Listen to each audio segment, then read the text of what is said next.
My name is Victoria Ashford, but you can call me Tori. Tonight was supposed to be my 35th birthday party. 60 guests were mingling in our sprawling Lincoln Park mansion. We had it all: gleaming crystal flutes, a live jazz trio, the whole extravagant affair. Then, halfway through the raspberry chocolate torte, my father, Robert, pushed his chair back. He stood, his wine glass sloshing precariously in his hand, and declared, in a voice loud enough to carry across the marble floors, "You're not even a shadow of the woman your 17-year-old sister is becoming."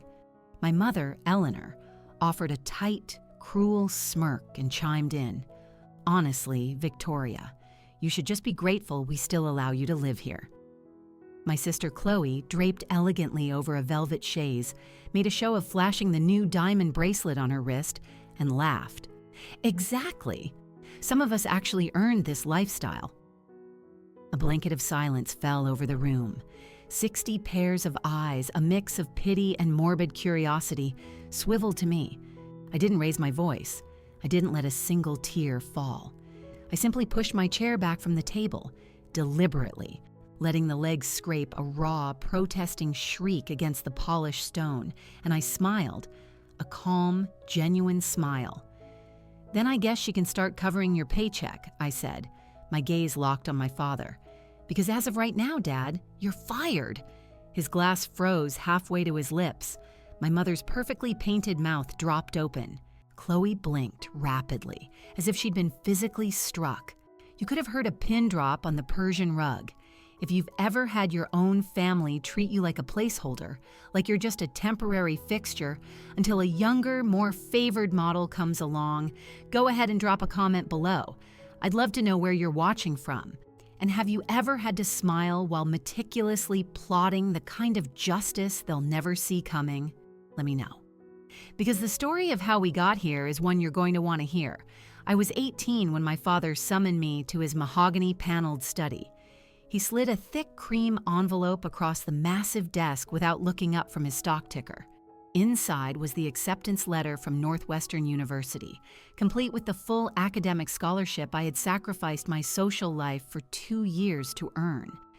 He finally glanced up, his eyes cold and dismissive. "We're holding on to this money," he stated, not asked. "Your mother and I might have another child. They'll need it more than you will." I remember staring at the embossed letterhead, the proud looping script of my name, until the words swam into an indecipherable blur. I didn't fight. I didn't scream about the injustice. I just gave a single tight nod, walked out of that suffocating room, and spent the next week applying for every student loan I could find. 4 years later, I graduated summa cum laude from the University of Chicago's Real Estate Finance program. I came home not with my hand out, but with a 60-page business plan, my thesis on commercial property development, and a single request for my parents to co-sign a small business loan so I could incorporate Ashford commercial properties under my own name. My mother was the first to laugh, a high, tinkling sound that grated on my nerves.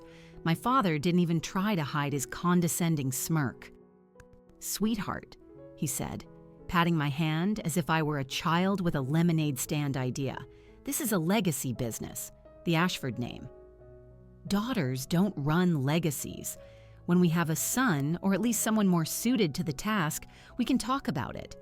They flatly refused to attach the family name to any venture that was solely mine, so I packed 2 suitcases, boarded a train to a less fashionable part of Chicago with $28,000 in student debt, and rented a studio apartment no bigger than my parents' walk-in closet. And I started the company anyway, calling it ACP. I spent my days cold-calling brokers until my voice was hoarse, and my nights eating instant noodles over my laptop. I flipped my first major commercial lease just before my 24th birthday, and I never ever asked them for another dime. A decade passed. Ashford Commercial Properties, or ACP, was no longer a dream run out of a tiny apartment. It was a powerhouse, managing over 300 commercial properties across the Midwest. Our market valuation had just surpassed $250 million. The board was practically begging me to formally take the chairman title. But my father, Robert, still held it. He sat in on every major investor call, wearing the title of chairman, like it was a crown he'd inherited, not one I had built and placed on his head. On paper, I was the CEO, the engine of the entire operation. But in practice, every significant acquisition, every major deal, still required his signature. He adored reminding suppliers, investors, and even the cleaning staff that the company carried his name, a name I wasn't worthy of running, but one he was happy to profit from. I would just smile in those meetings, sign where I was told to sign, and quietly, meticulously, I began moving every newly acquired asset into a series of shell companies and holding trusts that he had no idea existed. Then, about 14 months ago, I did something no one in my family could have predicted. I walked into his home office on a perfectly ordinary Tuesday afternoon. I came bearing gifts: a bottle of his favorite 25-year-old Glenfiddich and a thick, leather-bound contract folder.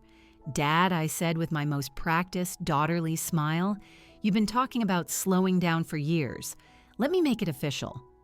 I offered him the world on a silver platter: the title of Chairman Emeritus, a lifetime annual salary of $800,000, the coveted corner office with the panoramic city view, everything a man of his ego could want for stepping back. My mother, Eleanor, clapped her hands with glee, as if I had finally seen the light and properly honored my father. He, of course, flipped straight to the last page, saw the salary line, and scrawled his signature without reading a single clause of the preceding 20 pages. He shook my hand, his grip firm, like a man who had just closed the deal of a lifetime. They toasted to my long overdue generosity that evening. I raised my glass right alongside them, my smile never wavering, and I felt absolutely chillingly nothing. I had gotten that signature for one reason, and one reason only. Leo Vance has been my corporate attorney since the day I signed that very first lease in my cramped, closet-sized studio. He knows every single shell company, every holding structure, every legal firewall I've ever erected to protect the empire I built from the ground up. Late one Thursday night, my phone buzzed on the nightstand. His name glowed on the screen. "Tori," he said the moment I answered, his voice low and urgent. "Your father just emailed me from his company address. He wants me to draft a new will, a new irrevocable trust, actually." I sat bolt upright in bed, the silk sheets feeling suddenly cold. I switched on the lamp and flipped open my laptop. "What kind of trust?" I asked, though a block of ice was already forming in my stomach. "Everything, Tori," Leo said, his voice grim. "The operating agreements for ACP, all the real estate holdings, the cash reserves. He wants it all to roll over to Chloe the moment she turns 18. Your name isn't mentioned, not once, not even as a backup." Leo had already forwarded the email. There it was, in black and white. My father's signature block still proudly read, "Robert Ashford, Chairman Emeritus, Ashford Commercial Properties." The instructions to my own lawyer were brutally clear. He wanted to lock me out completely. He wanted Leo to frame the transfer as simple estate planning and to get it done as quickly as possible. I read the email 3 times, then a 4th. There was no rage, no surge of tears, just a profound, diamond-hard clarity. "Does he realize?" I asked Leo, my voice steady. "That you're my counsel, first and foremost? He thinks loyalty comes with a price tag," Leo replied dryly. "He's offering me a $60,000 bonus to have the documents finalized in 2 weeks." I leaned back against my headboard, staring at the blank ceiling. A plan began to form, cold and perfect. "Tell him yes," I said. "Tell him you'll get right on it. And Leo, bill every single minute of your time to the company. From this moment on, every cent he thinks he's spending is coming out of my pocket." There was a pause on the other end of the line. "You're sure about this, Tori?" "Positive," I said. "And Leo, from this second forward, you work exclusively for me. Double your retainer. I don't care what it costs. I want a mirror plan, a counter move he'll never see coming." Leo let out a slow exhale. Understood. I hung up the phone, poured myself a tall glass of ice water, and created a new, heavily encrypted folder on my desktop. I titled it, The Long Game. I didn't sleep that night. I spent the next 8 hours mapping out every asset, every legal entity, and every signature authority still technically linked to my father's name. By the time the sun rose over Lake Michigan, I had a list of 52 sequential moves that had to be executed in perfect, silent synchrony. The very next morning, I convened an emergency board session. My parents were not invited. I presented a simple resolution to vote myself in as the sole managing member of the parent LLC, effectively giving me unilateral control. It passed unanimously. My father, in his semi-retirement, hadn't bothered to attend the last 4 board meetings anyway. Next, I had Leo officially establish the Victoria Ashford Irrevocable Trust in Delaware. We appointed him and 2 independent trustees, people I trusted implicitly, and I began the quiet, methodical process of transferring ownership of every new lease, every refinancing deal, and every new acquisition directly into this new trust. The old assets, the ones my father still associated with his legacy, remained untouched on paper. I needed the illusion of his control to remain perfectly intact. I kept the corporate credit cards active. I left my father's name on the membership for the Lakeshore Country Club and the season tickets for the Bulls. I even happily approved my mother's request for a brand new Escalade for her errands. Every swipe of the plastic, every wire transfer, every signature on a check was logged directly into a shadow ledger that Leo had built for me.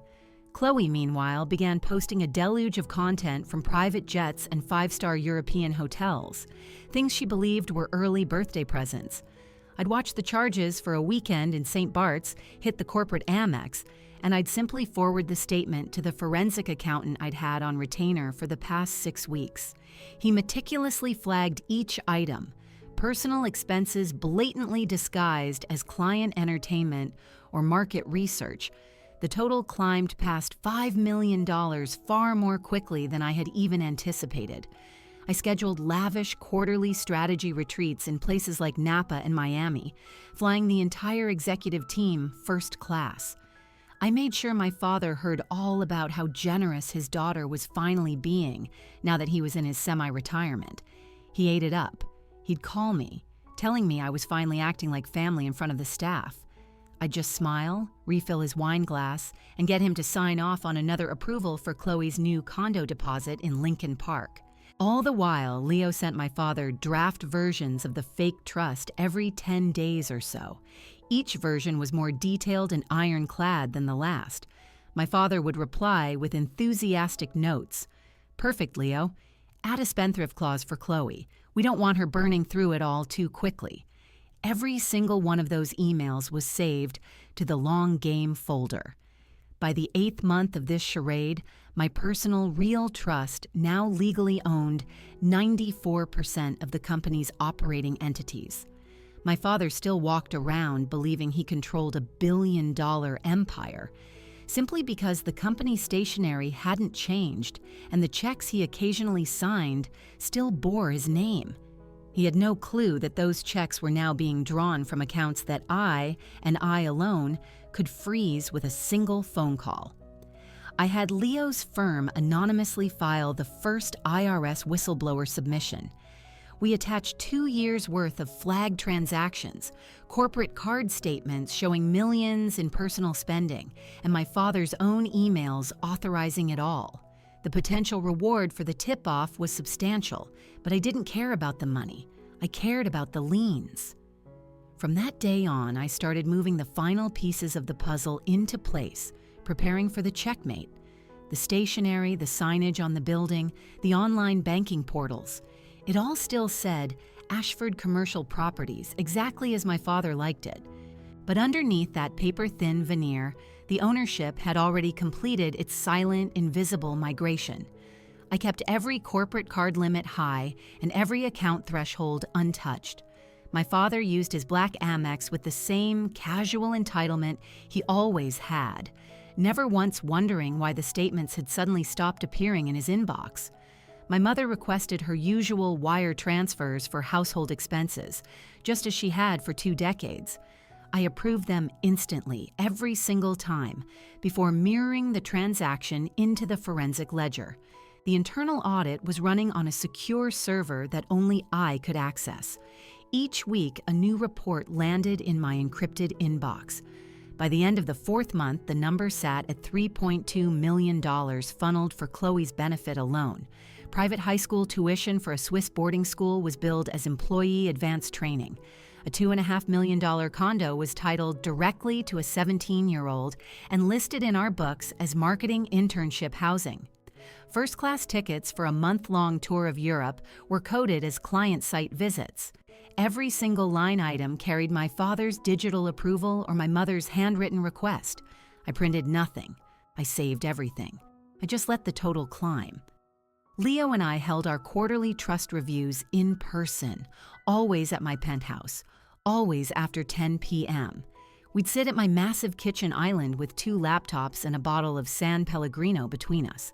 He'd show me the updated ownership percentages: 42%, 58%, 71%, 89%.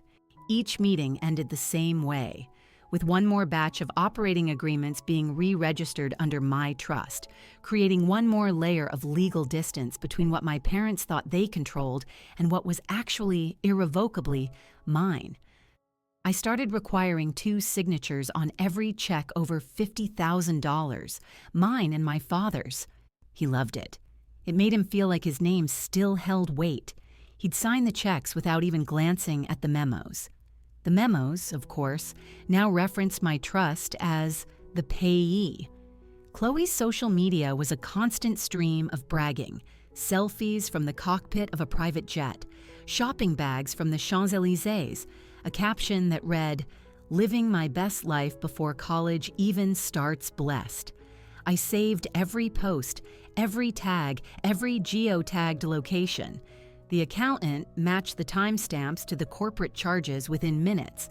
My father even scheduled a family legacy dinner where he bragged to our extended family about the sophisticated European-style trust he was finalizing to secure the family's future. I just smiled across the dining table, complimented his choice of wine, and later that night, while they all slept, I moved another 15 properties into my trust. By month 10, the forensic total had crossed $6 million. Leo walked into my office and placed a single unmarked USB drive on my desk. "That's enough for felony misappropriation," he said quietly. I took the drive, plugged it into an isolated laptop that was never connected to the internet, and submitted the final Form 211 whistleblower package to the IRS before midnight. No name, no return address. Just 57 pages of bank records, credit card statements, and board minutes that clearly showed who authorized what. The IRS acknowledgement email arrived 9 days later. A case number was assigned. An investigation had been officially opened. I closed the email and started planning my birthday party. I booked the exact same grand ballroom my father had used for his 60th. I hired the same caterer, the same string quartet. I sent out the invitations myself with handwritten notes on heavy, cream-colored cardstock.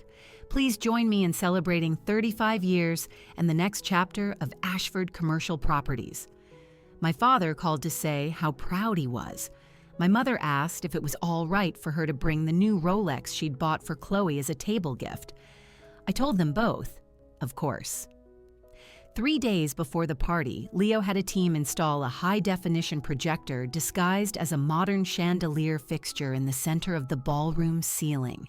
Mrs. Sophia Rossi, our family's housekeeper for over 25 years, received her own personal invitation with a quiet request to be seated near the front. She looked me straight in the eye and gave a single, firm nod. She already knew. Every seat was assigned. Every slide was timed. Every document was triple-checked. I chose my 35th birthday to bring it all to an end. The ballroom was breathtaking. Gold uplighting, towering displays of white orchids, and the soft, sophisticated notes of the jazz quartet filled the air. 60 guests in their finest black tie attire circulated, laughing and sipping champagne. My father, Robert, had already downed 3 fingers of bourbon and was holding a 4th. My mother, Eleanor, drifted between tables in a shimmering champagne silk gown, her diamond earrings catching the light. And there, in the center of it all, was Chloe. She was holding court with her circle of cousins and country club friends, her phone held high, showing off photos on the large screen I'd conveniently rented for a slideshow of my life. "Look," she announced, her voice piercing through the ambient chatter. "This is the condo Daddy just closed on for me. 32nd floor, right in the city. It's all mine when I turn 18. She swiped to the next photo. "And these are my business class tickets for our July trip. Paris, Rome, the Amalfi Coast. Mom says I deserve it after my finals."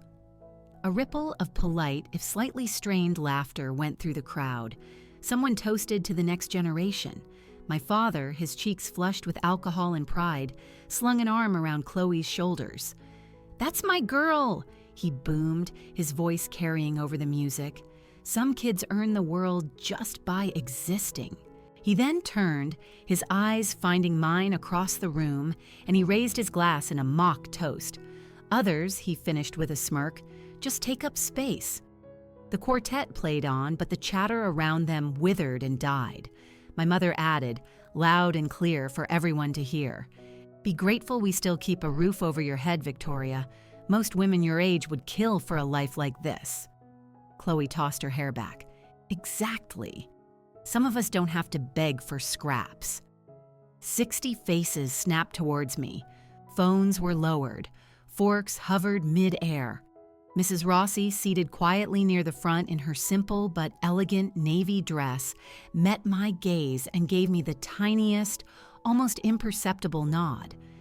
I set my champagne flute down on the table. The delicate clink echoed in the sudden silence.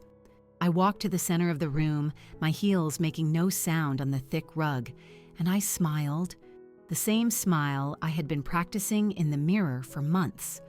"Then I guess she can start covering your paycheck," I said, my voice calm, but loud enough for every microphone hidden in the floral arrangements to capture.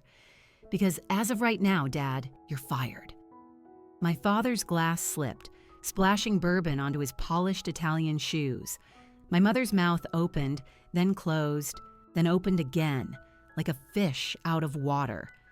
Chloe actually let out a short, nervous laugh, waiting for a punchline that would never come. I lifted a single finger. That was the signal. The ballroom lights dimmed instantly. The quartet stopped playing mid-note. A low, mechanical whirring sound came from above as the chandelier rose, revealing the hidden projector lens beneath it. Leo Vance, dressed in a sharp charcoal suit, stepped out from behind the dessert station, a small remote in his hand. He pressed a button. The large screen behind the stage, the one Chloe had been using for her photo gallery, lit up. 20 feet wide, in stark black letters on a white background, were the words, "Ashford Commercial Properties, Employee Termination Notice." Name, Robert Ashford, Chairman Emeritus. Effective, immediately. A wave of gasps spread through the room. Phones came back up, but this time they were all recording. My father stared at the screen, his mouth working but producing no sound. My mother grabbed his arm. "What is this, Victoria? Turn this off right now." I didn't move a muscle. Leo clicked the remote again. Slide 2. The employment agreement my father had signed 14 months prior. His own looping, arrogant signature was circled in bright red. Page 14 was highlighted. Employee serves at the pleasure of the board and may be terminated without cause upon written notice. Slide 3.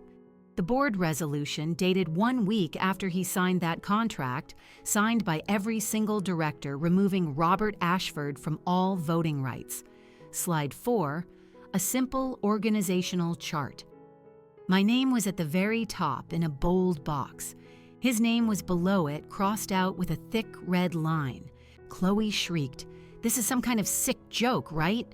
Turn it off." Leo ignored her and just kept clicking. The screen blazed with a new slide. Leo's voice cut through the frozen silence, calm, professional, and utterly merciless. "Slide 5, he announced. A single page filled the screen. It was my father's employment contract again, paragraph 17 circled in red. At-will employment, termination without cause or notice, severance, 0. My father lunged forward. "This is insane. I own—" "Slide 6, Leo continued, cutting him off. A detailed spreadsheet replaced the contract. 41 rows, each with dates, amounts, and descriptions. $195,000 labeled Family Educational Support. $2.5 million labeled Future Heir Residence. $420,000 labeled European Cultural Enrichment Tour. Every single line item was traced directly from company accounts. "Slide 7, Leo said. A simple declaration of trust document appeared. The Victoria Ashford Irrevocable Trust. Dated 14 months ago, slide 8. Another document, bold angular letters spelling out the trust's holdings. Current assets, 100% of Ashford commercial properties, operating entities, real property holdings, and liquid reserves." My father roared, his voice cracking with disbelief. "You can't do this. That company has my name." Leo clicked again. Slide 9. A filing from the Illinois Secretary of State. Articles of Amendment. Company name changed, effective 48 hours from tonight, to TA Holdings, LLC. All references to Ashford were legally set to be removed. My mother finally found her voice, a venomous hiss. "You ungrateful—" "Slide 10, Leo said. Bank of America letterhead. Account closure notices for every corporate card in my father's wallet and my mother's purse. Effective at midnight." Chloe let out a high, sharp scream. "Turn it off. She's lying. This is illegal." Leo just kept going. Slide 11. A collage of photos pulled directly from Chloe's public Instagram account. Chloe on a yacht in Monaco. Chloe holding a mountain of shopping bags on Rodeo Drive. Each image was time-stamped, with the exact corporate charge that had paid for it displayed right next to it. The room erupted in a chorus of murmurs.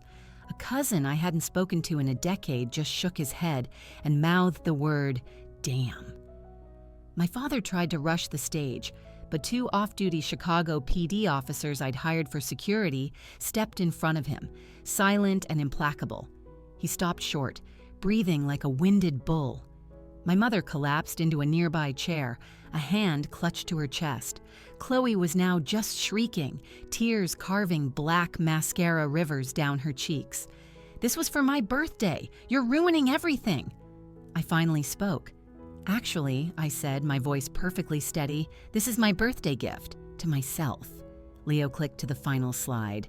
It was just a single line of text in a massive font. "Any questions may be directed to Leo Vance, counsel for TA Holdings. All further communication with former employees will go through him." The screen went black. The house lights came up. 60 phones were still recording. Mrs. Sophia Rossi stood up slowly. She looked directly at my father and said, her quiet Spanish-accented English cutting through the room, "I watched her build every brick of this company while you watched golf on the television. God sees everything, Senor Robert." My father's jaw worked, but no sound came out. My mother tried to stand, wobbled, and sat back down hard. Chloe ran toward me, her fists clenched, but one of the officers gently caught her by the arm. She dissolved into hysterical sobs against his chest. I walked to the microphone the quartet had been using. "Thank you all for coming," I said to the stunned crowd. "Dessert is still being served. Please enjoy the rest of your evening." No one moved. My father finally found his voice, a hoarse, broken whisper. "You'll never get away with this." I looked him dead in the eye. "I already have." Security escorted the 3 of them out a side door. My mother's heels dragged on the marble. Chloe's wails echoed down the long hallway. My father never once looked back. The first IRS lien hit 3 weeks after the party. Every bank account still carrying the Ashford family name was frozen. My father's country club membership was revoked after his payment bounced. My mother's weekly spa appointment was declined. The black Amex cards they both carried became useless blocks of plastic overnight. By the second month, the formal notice of tax liability arrived by certified mail. $12.1 million in back taxes, fraud penalties, and accrued interest. The Lincoln Park mansion went on the auction block. The bidding was sluggish, barely crawling past its starting price.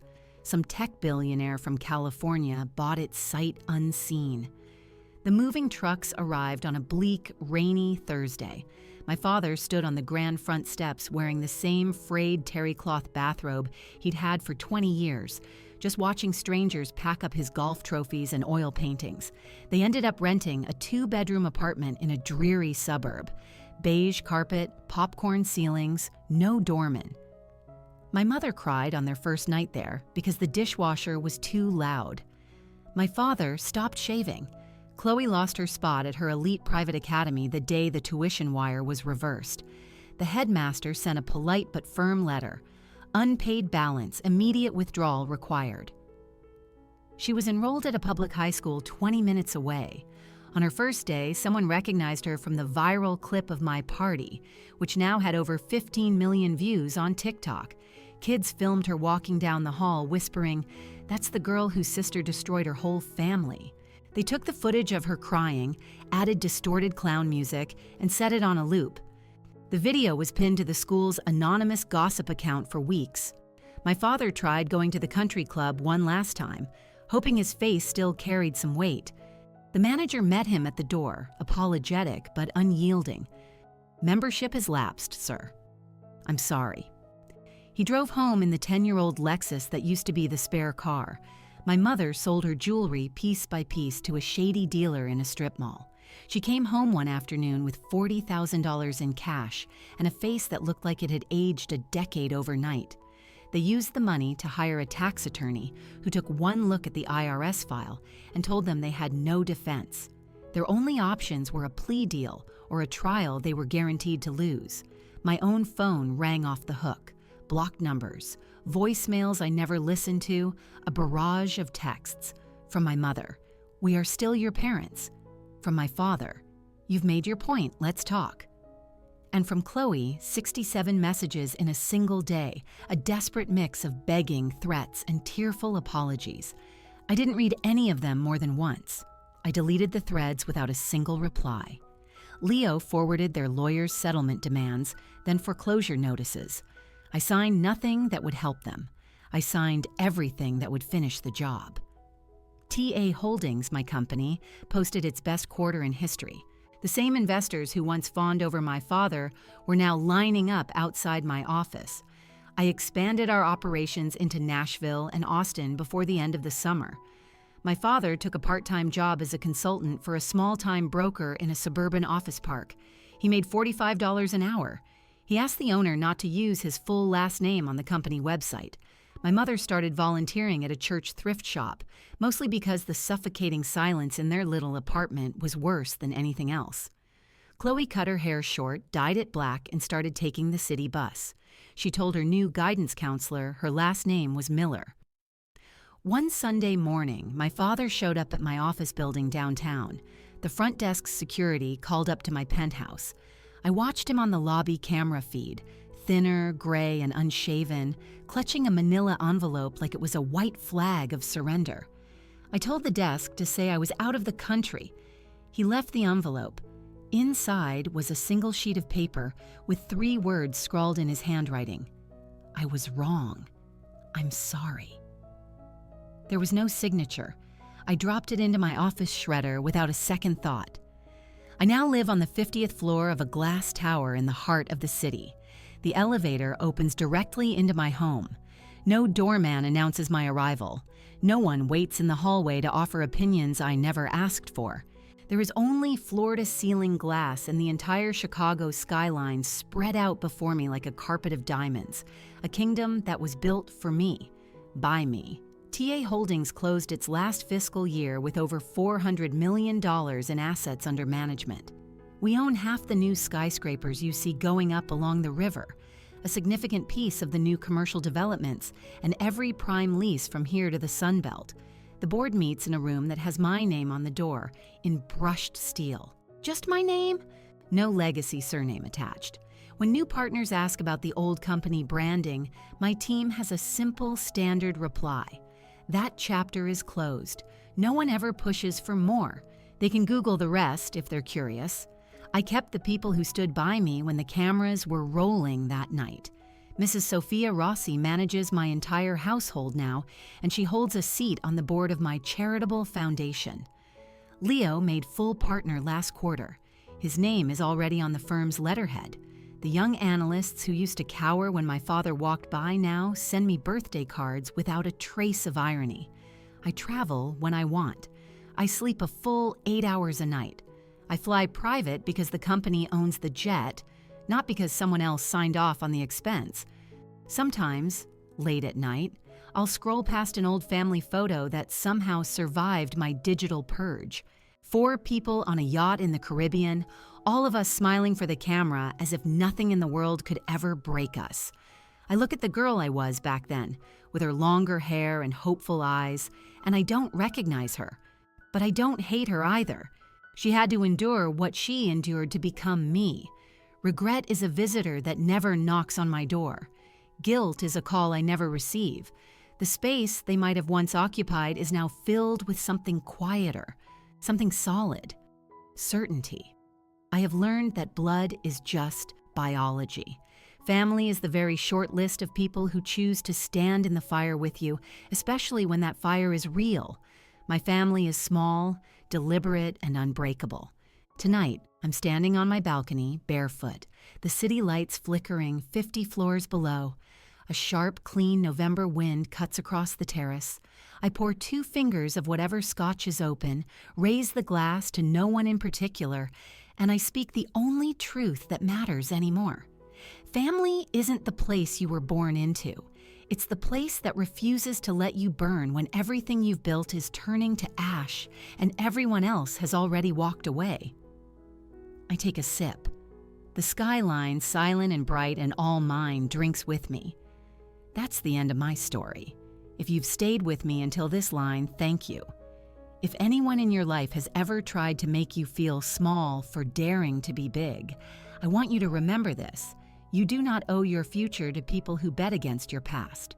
Build your own table, sign your own name to your life's work, and when the time comes, don't you ever hesitate to flip it over. My name is Victoria Ashford. This is my city, my company, and my life. And I have never been more at peace.